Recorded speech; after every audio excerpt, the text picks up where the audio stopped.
Welcome to بنات الحسنہ، اہلا و سہلا و مرحبا۔ السلام علیکم ورحمۃ اللہ وبرکاتہ۔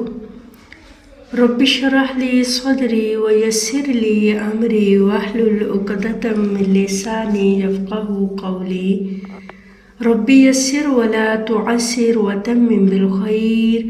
اللہم صلی وسلم علی نبینا محمد کریم، آمین الہی آمین یا رب العالمین۔ اللہ تعالیٰ سے دعا اور امید ہے کہ آپ سب بہنیں لرننگ آف قرآن کی ساتھی ایمان اور امید کی بہترین حالتوں میں ہوں گی۔ اللہ تعالیٰ قرآن پاک کے ساتھ آپ کا یہ سفر ببرکت کرے اور آپ کا مقدر کرے، اور اس قرآن کے علم و عمل کے ساتھ اللہ ہماری قسمتیں جوڑ دے۔ جزاک اللہ خیر، آپ سب کا شکریہ۔ چند ایک چیزیں آج کی کلاس شروع کرنے سے پہلے، کچھ سسٹرز جو ہیں آیت اپنے سبق پہ فوکس کرنے کی بجائے یا تو کچھ پیچھے رہ جاتی ہیں یا پھر کچھ آگے بڑھ جاتی ہیں۔ آپ کوشش کیا کریں کہ جیسے اگر کل ترجمے کی کلاس تھی، ٹرانسلیشن کی تھی، تو آپ صرف ٹرانسلیشن پہ ہی فوکس کریں۔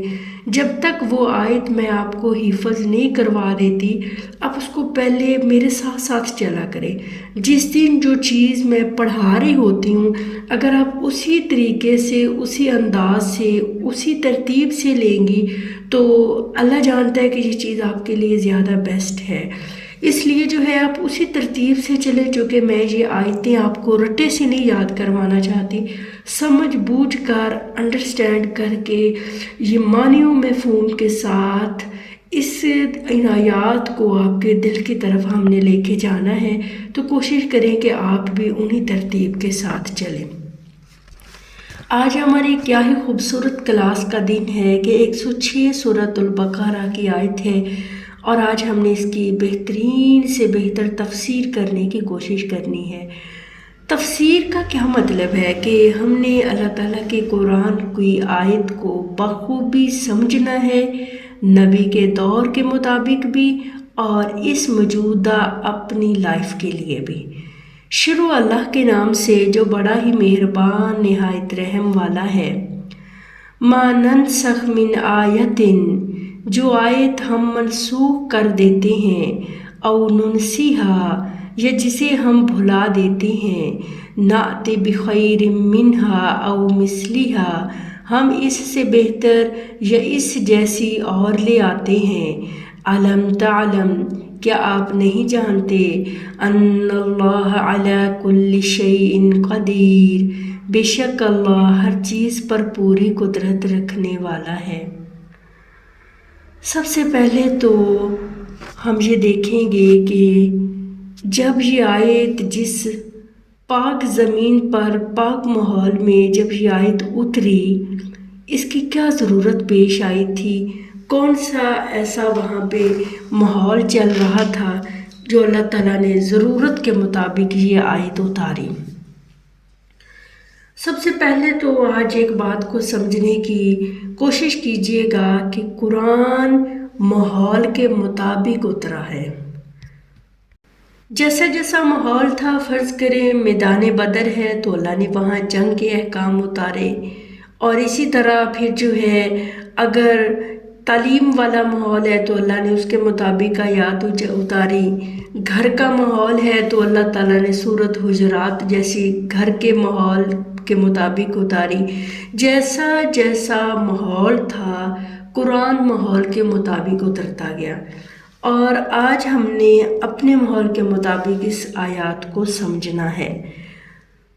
سب سے پہلے تو یہ ہے کہ چونکہ یہ سورت مدنی ہے، مدینہ منورہ میں مدنی دور میں یہ آیت اتری، مدینہ کے اندر میرا نبی مکرم صلی اللہ علیہ وسلم کے جو آس پاس لوگ تھے وہ یہودی بھی تھے۔ سب سے زیادہ جو نبی صلی اللہ علیہ وسلم کو تکلیف دینے والے، آپ کی مخالفت میں اترنے والے، آپ کے ساتھ دشمنی کرنے والوں میں یہودی سر فہرست تھے، اور سب سے زیادہ ذکر بھی ان کا سورۃ البقرہ میں ہوا ہے۔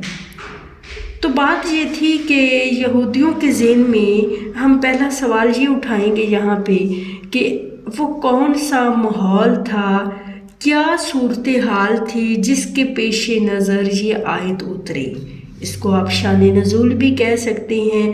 کون سا ماحول بنا، کیا وجہ بنی، زمینی حالات نبی صلی اللہ علیہ وسلم کے دور میں، مدنی دور میں اس وقت کیا سچویشن چل رہی تھی جس کی ضرورت کے مطابق اللہ نے یہ آیت اتاری؟ جواب اس کا یہ ہے کہ یہودیوں کا یہ یقین تھا کہ ہمارے پاس تورات ہے، لہٰذا اب ساری زندگی تورات ہی چلے گی اور یہ کبھی نہیں مٹ سکتی، کبھی ختم نہیں ہو سکتی، اور اسی وجہ سے وہ انجیل کو تسلیم نہیں کرتے تھے، کیونکہ وہ کہتے تھے کہ انجیل تو ختم ہو چکی ہے، لہٰذا ہماری تورات کے احکام ہی چلیں گے۔ تو اب پھر کیا ہوا کہ جب قرآن پاک میں بھی کچھ آیتیں بعض آیتوں سے منسوخ ہوئیں، اب منسوخ کیا ہے یہ ہم آگے جا کے دیکھتے ہیں۔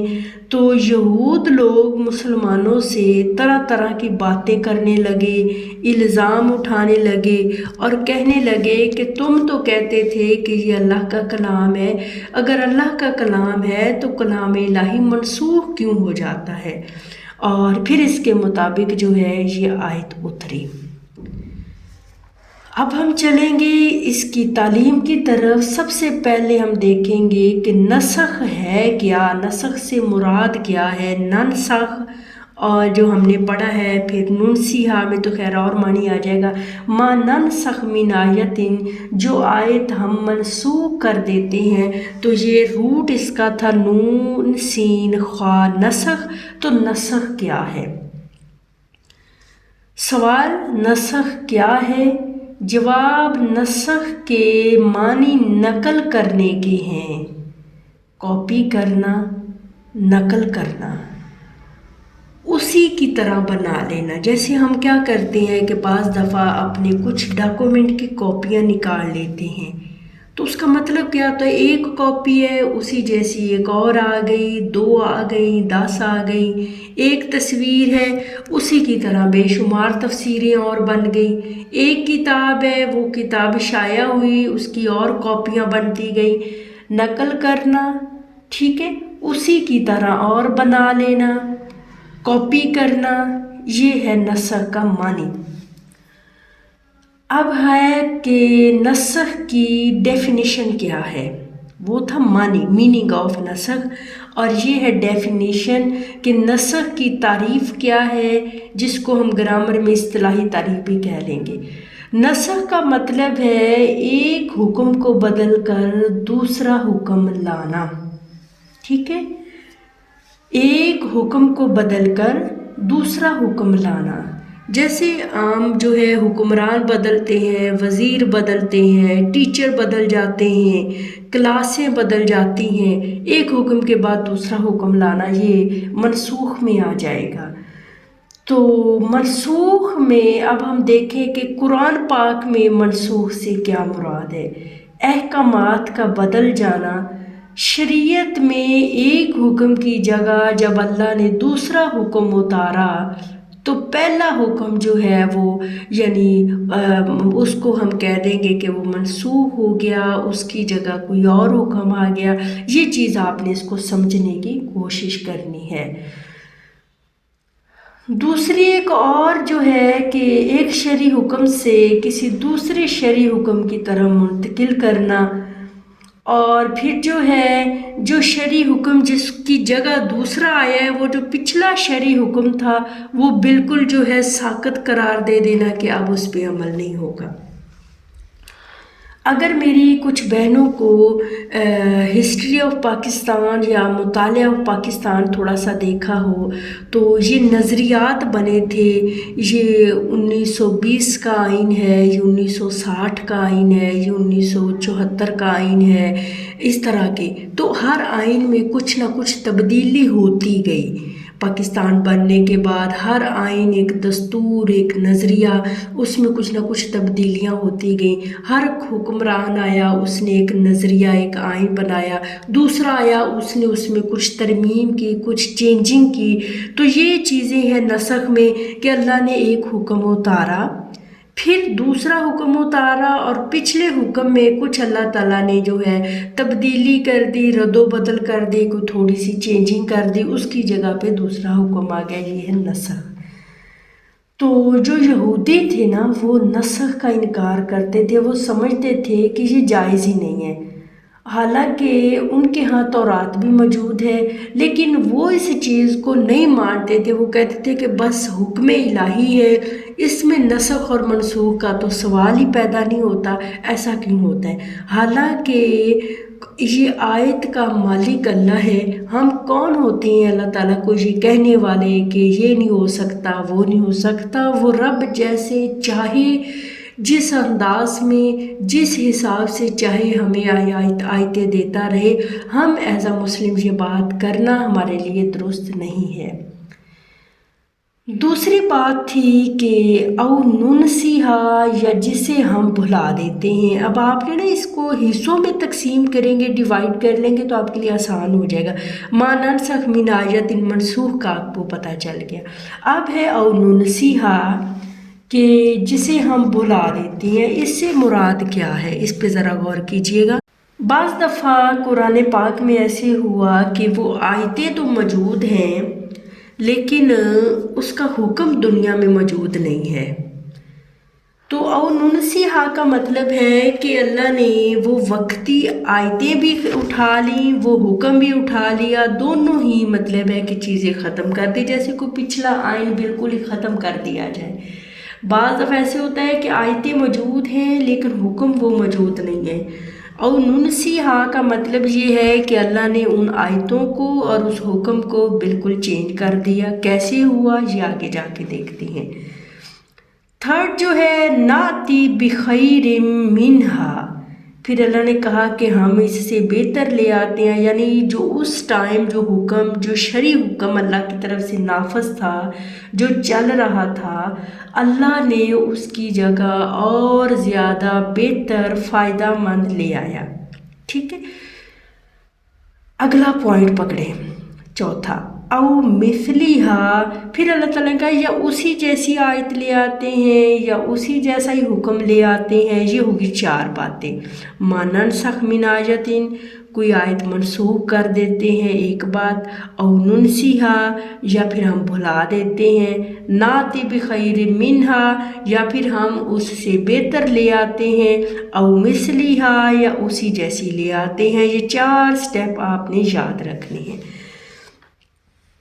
اب جو ہم نے اس آیت کوئی اور کھولا، اس کو دیکھا، تو جو حکم الہی ہمارے سب کے ذہن میں آیا کہ اچھا حکم الہی کیسے منسوخ ہوتے ہیں؟ اللہ کا ہی حکم اور پھر اللہ ہی بعد میں اس کو بدل کے کسی اور رنگ میں، کسی اور حکم کی شکل میں لے آئے، یہ کیسے ہو جاتا ہے؟ تو ابھی ہمارے ذہن میں بھی یہی ہے، اس کو ہم دیکھ لیتے ہیں۔ نسخ حکم یعنی ایک کو بدل کر دوسرا حکم نازل کر دینا، یہ نسخ اور منسوخ دونوں ہی قرآن مجید میں موجود ہیں۔ کیسے؟ مثلاً بیوہ عورت کی عدت پہلے 1 سال ہوتی تھی، اور اس کا حکم اور اس کی آیت قرآن پاک کے اندر موجود ہے۔ یہ میں آپ کو پریکٹیکل کلاس میں دکھا دوں گی۔ پھر بعد میں 4 ماہ 10 دن ہو گئی، تو اب وہ حکم بھی قرآن پاک میں موجود ہے۔ اب وہ سال والی عدت کی آیت قرآن پاک میں موجود ہے، لیکن عمل 4 ماہ 10 دن والی آیت پہ ہو رہا ہے۔ یہ ہے ناسخ اور منسوخ۔ سمجھ آ گئی ہے؟ چلے ایک اور مثال لے لیتے ہیں۔ مسلمانوں کا پہلا قبلہ تھا بیت المقدس، اور اس کا حکم بھی موجود ہے کہ لوگ اس کی طرف منہ کر کے مسلمان نماز پڑھتے۔ ہمارا نبی انتظار میں تھا اور اللہ سے دعائیں کر رہا تھا۔ پھر بنا کعبۃ اللہ، پھر اللہ نے کہا کہ آپ اپنے منہ اس کی طرف موڑ لو، اور یہ حکم بھی آپ سب کو پتہ ہی ہے کہ پہلے وہ تھا، پھر اللہ نے وہ کر دیا۔ ایک چیز جو میں نے کہی تھی کہ نسخ و تلاوت یعنی وہ احکامات جن کی اللہ نے تلاوت بھی اٹھا لی اور مطلب منسوخ کر دی گئی، لیکن اس کا حکم باقی رکھا، یعنی اس کا حکم اور تلاوت پھر بعض دفعہ دونوں اٹھا دیے گئے۔ یہ کیا چیز تھی؟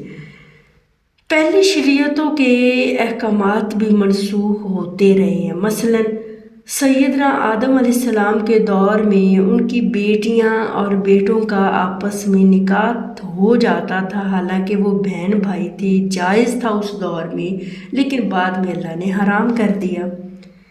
اسی طرح دو بہنیں ایک ہی شخص کے نکاح میں جو ہے یہ بنی اسرائیل کے دور میں، بنی اسرائیل کے نبیوں کے دور میں ان پر حلال تھا، لیکن پھر تورات میں اللہ نے اسے حرام قرار دیا۔ پھر ایسے ہی سیدنا ابراہیم کو اللہ نے بیٹے کی قربانی کا حکم دیا، لیکن وہ ابھی قربان کرنے والا تھا، اس نے بیٹے پہ ابھی چھری چلانی ہی تھی، تو اللہ نے بیٹے کی قربانی سے پہلے وہ حکم اٹھا لیا اور اس کی جگہ دمبا بھیج دیا۔ تو پھر جو ہے دیکھیے اللہ تعالیٰ نے ظاہری بات اپنا حکم بھی باقی رکھا، لیکن اس کی جو صورتحال تھی وہ کچھ چینج ہو گئی۔ مجھے امید ہے ان مثالوں سے آپ کو کچھ نہ کچھ سمجھ آ چکا ہوگا کہ ناسخ اور منسوخ کا مطلب کیا ہے، کس طرح سے ہے، ٹھیک ہے۔ یہ تو ہمیں سمجھ آ گیا کہ اس آیت میں اتنے پیارے احکام اور مسائل ہیں۔ اب اس آیت کو میں ابھی اس ٹائم اپنے اوپر کیسے لاگو کروں، اس آیت میں میرے لیے کیا حکم ہے، کیا میسیج ہے، اس کو ہم اسیسمنٹ لائیو کلاس میں دیکھ لیں گے۔ أَلَمْ تَعْلَمْ أَنَّ اللَّهَ عَلَى كُلِّ شَيْءٍ قَدِيرٌ، کیا آپ نہیں جانتے کہ اللہ ہر چیز پر پوری قدرت رکھنے والا ہے؟ ذرا شہنشاہ دو جہان کا انداز دیکھیں۔ اللہ یہ بھی تو کہہ سکتا تھا نا کہ میں ہر چیز پر قدرت رکھنے والا ہوں۔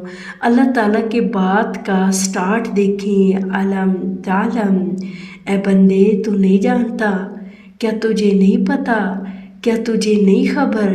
قربان جاؤں اس رب کے انداز پہ کہ اللہ نے کتنے پیار سے کہا ہے کہ میں ہر چیز پر قدرت رکھنے والا ہوں۔ اس آیت کے آخر میں رب رحمان کا ایک نام آ گیا، قدیر، جو اللہ کا بڑا خوبصورت نام ہے۔ اللہ کرے اللہ کے اس خوبصورت نام کی روشنی آپ کے دل میں اترے اور آپ کی روحیں رب کے اس پیارے نام سے جو ہیں سیراب ہوں، اور اللہ اس کے ذریعے ہماری روحانی کیفیت کو، روحانی حالت کو مضبوط کرے۔ تو سوال یہ ہے کہ یہاں پہ اللہ غفور الرحیم بھی کہہ سکتا تھا، اللہ شکور الحلیم بھی کہہ سکتا تھا، اللہ نے قدیر ہی کیوں رکھا ہے؟ ظاہری بات ہے، اب اس آیت کو آپ پیچھے جوڑیں گی کہ اللہ تعالیٰ نے کہا شریعت میری، قرآن میرا، میں جیسے چاہوں اس کو جس انداز میں اتاروں، جو حکم چاہوں رکھوں، جو چاہوں حکم کو تبدیل کروں، چونکہ میں قدرت رکھنے والا ہوں، یہ کام میرا ہی ہے، جیسے چاہوں اپنی مرضی سے حکم کو بدلنے کی قدرت رکھتا ہوں۔ تو انشاءاللہ اسیسمنٹ کلاس میں آپ سب بہنیں حاضر ہوئیے گا، لیکن آپ کو تبھی فائدہ ہوگا جب آپ اتنا سا علم جتنا میں نے پڑھا دیا ہے، یہ میرے نبی کے دور نبوی کے حالات ہیں، اور یہ میں نے کچھ آپ کو احکام بتائے ہیں، کچھ شریعت کے رول بتائے ہیں، تو اس طرح سے جو ہے اتنی چیزوں کا آپ کو پتہ ہوگا، تو یہ آیت ہمیں اپنے لیے اس میں سے عمل کے موتی نکالنا آسان ہو جائے گا۔ اللہ سے دعا ہے اللہ تعالیٰ آپ سب کی مدد کرے، اللہ تعالیٰ آپ سب کی عقل و فہم کے دروازے کھولے۔ سبحانک اللہم و بحمدک، نشہد ان لا الہ الا انت، نستغفرک و نتوب الیک۔ السلام علیکم ورحمۃ اللہ وبرکاتہ۔